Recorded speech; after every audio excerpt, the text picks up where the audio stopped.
ஓட்ட வாங்கி இன்னொரு கட்சிக்கு சேவை செய்து இப்ப போக்கிடம் இல்லாம இன்னொரு கட்சியிடம் தாவும் நேர்மை இல்லாதவர். இவர் நேர்மையான சோக்குங்கிற விளம்பரத்துக்கு வருவது சரியா?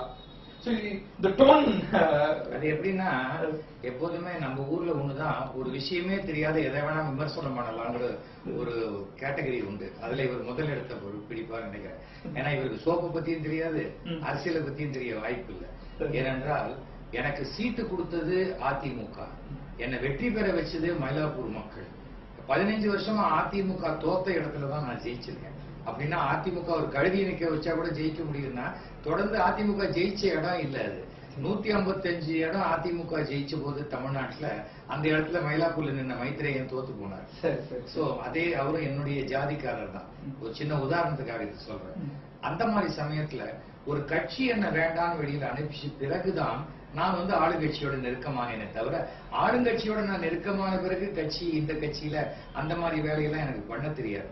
ஏன்னா அதிமுக 40 சீட்டு தோத்த பொழுது டோட்டலா தமிழ்நாட்டுல ADMK washed out in parliament election 2004 அப்படின்னு வந்தபோது அன்னைக்கு மத்தியானம் 3 மணிக்கு நான் லெட்டர் கொடுத்தேன், உங்க தலைமையில உங்க கட்சியில சேர்றேன்.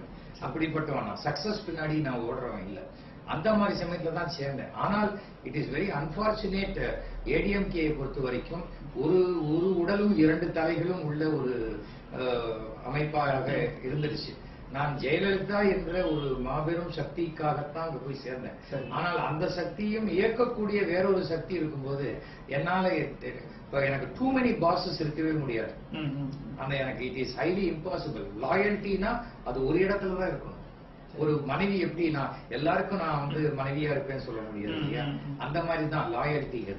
அப்போ நான் அந்த மாதிரி லாயலா இருக்கும்போது பார்ட்டியும் என் மேல 100% ஃபெய்த் வைக்கணும். ஃபெய்த் வைக்கல. அசம்பிளியில கூட ஒரு வெளிநடப்பு செய்யும் போது கூட என்ன தாண்டி சீட்டு கொடுத்து ரகசியமா அவங்க எல்லாரும் வெளிநடப்பு செஞ்சாங்க. அவங்களுடைய பார்வையில உங்க கட்சியில இருந்து ஒதுக்கிட்டாங்க. நான் 3-4 தடவை கொடுத்தேன். ஒரு தடவை நான் என்னுடைய மயிலாப்பூர் மீட்டிங் போது எனக்கு ஸ்டேஜ்ல ஷேர் போடல, நான் நின்னுகிட்டே கொஞ்ச நேரம் பேசிட்டு கிளம்பி வந்துட்டேன். இன்னொரு தடவை மேடையே ஏற விடாத வேடிக்கை காட்டினாங்க. ஏன் நம்மளுடைய பாலிடிக்ஸ் இந்த மாதிரி ஒரு என்னன்னு சொன்னா, அது தன்னம்பிக்கை குறைச்சல். உங்க மேல உங்களுக்கு நம்பிக்கை இல்லாத போது அடுத்தவங்க காலை தட்டி விடணும், அடுத்தவனை ஒழிச்சு கட்டணும்னு தோணும்.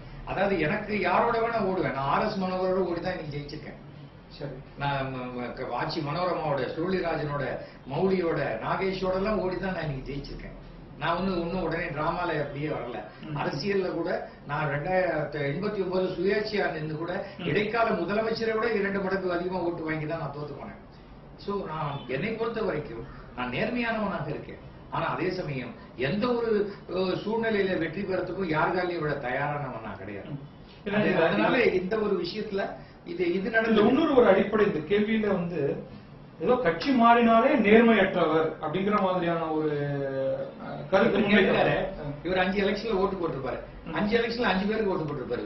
இவர் 5 பேருக்கு ஓட்டு போடலாம், அப்புறம் ஓட்டு வாங்குறவங்க 5 கட்சிக்கு போக கூடாதா? இவர் யார் தீர்மானிக்கிறதுக்கு? அதெல்லாம் உங்களுக்கு என்ன பிடிச்சா ஓட்டு போடுங்க, இல்லையா போக கூடாது. இன்னொரு காரணம் இருக்கு. அதிமுக எப்பொழுது நான் வெளியே அனுப்பப்பட்டு விட்டேனோ அதன் பிறகு நான் எந்த கட்சியை வேணா நான் சேரலாம், ஆதரிக்கலாம்.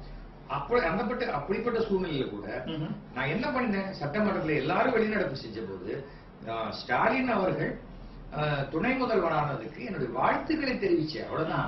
இது ஒரு அரசியல் நாகரிகம். டெல்லியில போய் பாருங்க, சோனியா காந்தி அவர்களும் அத்வானி அவர்களும் கை கொடுத்துக்கிறாங்க. எந்த சிலை தரக்கூடாதாலும் பக்கத்துல போய் நிக்கிறாங்க, ஒன்னா டீ சாப்பிடுறாங்க. ஆனா சண்டை போடும்போது பாத்தீங்களா, சுஷ்மா சுவராஜும் இவரும் எப்படி, கபில் சிபல் எப்படி சண்டை போடுறாங்க. ஆனா பார்லிமெண்ட் வரும்போது அவர் சொல்லுவார், ரொம்ப நல்லா பேசுறீங்க, ஆமா நீங்க கொடுத்தா பெருந்தன்மையா மன்னிப்பு கேட்டீங்க. அதுதான் அரசியல். அதை விட்டுட்டு இது கோழத்தனம், சின்ன பசங்க விளையாட்டு மாதிரி. அது எனக்கு தெரியாது. எனக்கு அந்த மாதிரி அரசியல் விளையாட்டுகள்லாம் நான் வரல. தவிர தலைமையை மட்டும் சந்தோஷப்படுத்துறதுக்கு நான் இல்ல. எனக்கு ஓட்டு போட்ட 2 லட்சம் மக்களுக்கும் பதில் சொல்ல வேண்டியவன் நான். சரி, நாளைக்கே அதிமுக வெளில அமைச்சிருச்சு, உடனே நான் ராஜினாமா பண்ணி உடனே ஒரு இடைத்தேர்தல் அந்த செலவை இவர் கொடுப்பாரா இல்ல அதிமுக கொடுக்குமா? யாரோ ஒருத்தர் என்ன கோச்சிட்டு வெளில அமைச்சா அரசாங்க பணத்தை வீணாக்குறதுக்கு நான் ஒன்றும் மழையும் கிடையாது. I am a responsible citizen of this country. அடிப்படையில அந்த மாதிரி இருக்கும்போது ஒரு தொகுதியுடைய எம்எல்ஏ, தொகுதி எம்எல்ஏ எனக்கு ஓட்டு போடாதவருக்கு நான் தான் எம்எல்ஏ. அந்த ஒரு காரணத்துல நான் எப்படி 5 வருஷம் கம்ப்ளீட் பண்ணேன்.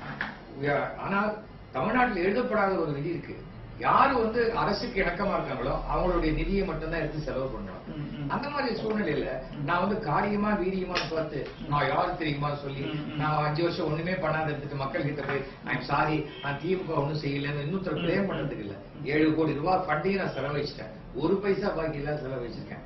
சோ என்னை பொறுத்த வரைக்கும் அக்கார்டிங் டு மை கான்சியஸ் தான் நான் இருக்க முடியுமே தவிர இந்த மாதிரி ஒண்ணுமே தெரியாத கேட்கறவங்க கேள்விக்கு நான் போய் பதில் சொல்லுவேன்.